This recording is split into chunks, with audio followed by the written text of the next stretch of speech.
Hello and welcome to Angelo's Reviews. Well, after a long absence of not seeing concerts for a little while, since the season, the 2025-26 season is over, I was delighted yesterday to see the National Youth Orchestra of Wales perform at the Brangwyn Hall yesterday afternoon with conductor Andrew Gourlay. Now, they performed what I like to call a blockbuster programme, a huge blockbuster programme. There were three pieces. However, on the day of the concert, they did change the order. So the three pieces in the original order was going to be Rimsky-Korsakov, Capriccio, Espagnol, Respighi, Pines of Rome, or Pini di Roma, and Mussorgsky, Pictures at an Exhibition, the Ravel orchestration, of course. However, they decided to change the programme, and I've got a few friends who are in the orchestra themselves, so if you're watching, hello over there. They were saying that it was the orchestra, it was the musicians themselves that decided to do this program change, and we had we had Pictures at an Exhibition first, then the intermission, and then Capriccio Espagnol, and then Pines of Rome to finish. And I can see why they wanted Pines of Rome last, because it is just huge, it's colossal at the end. So is Pictures and Exhibition in a way, but Pines of Rome, I find it, and I think a lot of other people find it, the ending to be a lot more thrilling, even though Pictures is as well, and so Capriccio Espagnol. So this was very, very enjoyable. These musicians are really the future of music in Wales. They really, really are. Every single one of these musicians in the orchestra is hugely talented. They should all be so proud of themselves. They really, really did a good job. Did the interpretations meet my expectations? Not half and half. It did. Some bits did, some bits didn't. The playing was fantastic all the way through, don't get me wrong. But let's start from the first piece. So, Pictures at an Exhibition. Pictures at an Exhibition, what a masterpiece. It was originally written as a piano piece, a piano suite by Mussorgsky, of course, but then in 1922, which was around 40 years after Mussorgsky died, Ravel orchestrated it. Loads of other people have orchestrated the work as well. You got Sir Henry Wood, you got Leopold Stokowski, you got Vladimir Ashkenazy. They all orchestrated it, but it is Ravel's orchestration that gets played the most. And listening to all the other orchestrations, I can see why. Because Ravel's his mastery of orchestration is just, he's a master of orchestration. He's just absolutely brilliant at knowing which instrument plays what and stuff. So I think this performance of Pictures at an Exhibition had a few ups and a few downs, if I'm being completely honest. The opening movement, the promenade, the first promenade, because there are like 4 of them, 3 or 4 of them, yes. Yeah, I think there are 4 of them. I got the score here to check. Let me have a look. I think there are 4. Let's have a look. Yes, 4. Okay, so the first promenade, so you've got the solo trumpet, and then you've got the brass, and then the strings. Very, very good. I think what I would have liked, I don't know if it was just my ears playing up, but I noticed this throughout most of the concert. I would have liked a bigger string sound. I didn't hear so much the strings. I've seen many, many, many concerts in the Brangwyn Hall, and today I felt a bit perplexed, a bit confused as to why I couldn't hear the strings that much. I don't know if it was because where I was sitting, maybe. I was sitting quite near the front, but I would have liked the strings to give it even more, especially when they first come in. They needed to give even more warmth and passion to the music. There were some other thrilling moments throughout the piece. Bidlow, where the ox the ox is moving, they're walking along like what seems to be like a muddy path, and you got the solo. I think Mussorgsky specifies a tenor tuba, but most people use a euphonium. And well, I'm a euphonium player myself, and hearing that solo was very, very well done. You played really, really well. Going backwards, you got the what's it called? The Vecchio, the old castle, Il Vecchio Castello, and that obviously features the alto sax solo, and the alto sax solo was beautifully played, really, really, really well done. Some amazing solos throughout the piece. I think here there was some little problematic moments here and thereabouts.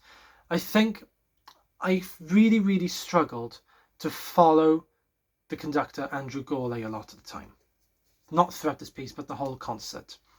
I was speaking to another one of my friends in the orchestra, and she described his gestures, and she's quite right in saying this actually. She's described his gestures as wobbly, and they are wobbly because in one of the movements there is the catacombs, when you got the huge brass chords, and they just held the semi-briefs brass chords, but he was like that. I mean, shaking that.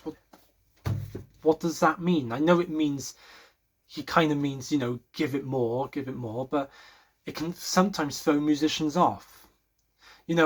I've played in several ensembles before, and I always like the conductor to have a very clear beat and pattern, and sometimes those sort of things kind of throw people off. Not everyone, but some people. It's all down to personal preference, really. But and another moment, it was in Tuileries. I think it was in Tuileries. Let me just double check. Yes, it was in Tuileries. Obviously, you got the flute and the oboe, and then you got the strings. I think there needed to be the string detail in that needed to be taken care of a lot more. I think he just kind of it went over his head, if that makes sense. Like it was of no importance to him. That's what I kind of gathered throughout that point. So those were kind of the downs. But the great Gator key of the last movement, wow, the orchestra were on, they were on top form at that point. The percussion were just on top of their game, particularly the timpanist.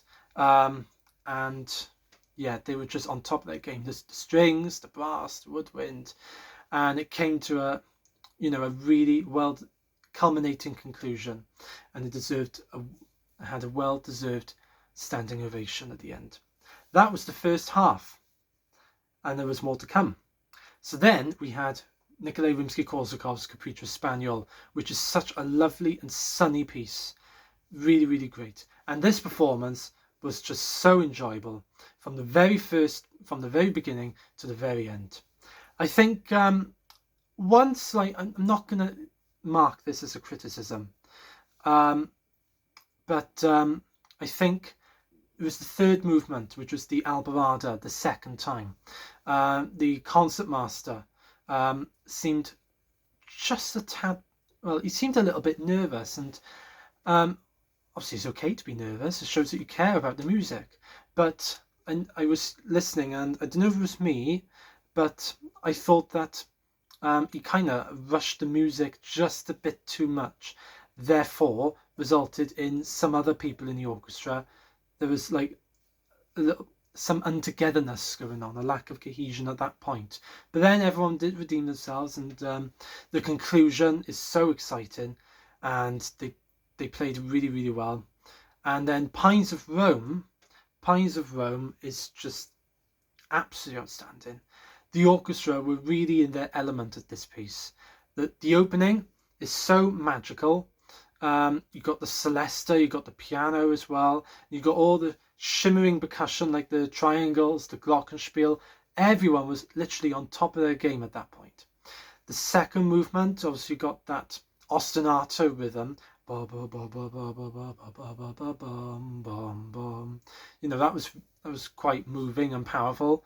The third movement was so tranquil, and obviously you got the offstage bird calls, like the nightingale calls. The fourth movement, obviously, is absolutely incredible. It's an absolutely incredible and unique creation of art. But two things which I wanted to highlight, which I think it could have been a lot better if they did these two things. Number one, I thought the overall tempo was just way too fast. It was bum, ba, bum, ba, ba, ba, ba. It was like 1, 2, 3, 4. What the tempo? Bum, bum, bum, bum, bum, bum. I thought it was too fast because it's all about the Roman army and the marching, you see.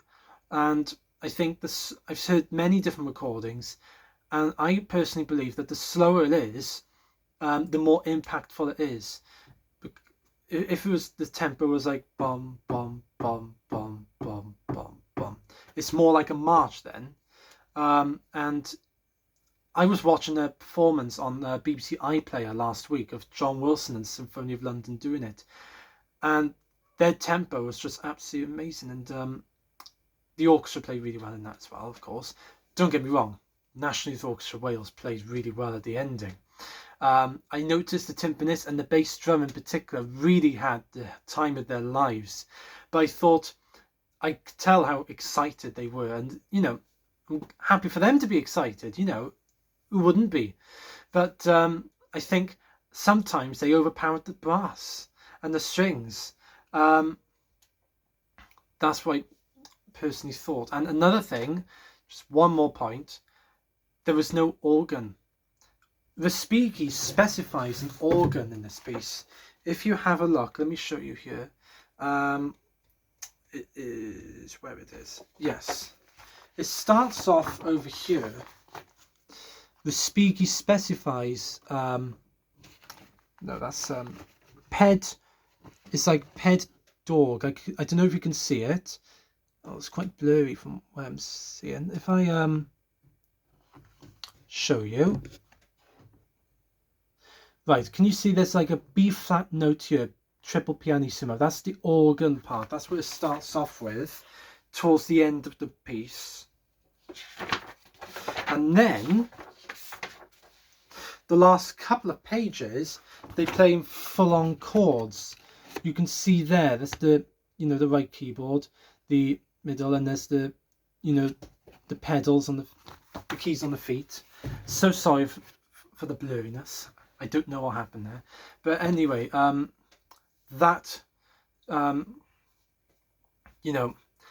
really do think an organ would have been, even more thrilling. Sadly, they didn't have an encore at the end, and this year's the National Youth Orchestra Wales' 80th anniversary as well. But nonetheless, it was a really, really enjoyable concert. So yes, that's it. My next review now will be the end of September, when they'll be moving to London. I've got the Royal Philharmonic book next. Stay tuned for that. Thank you very much for watching. Take care.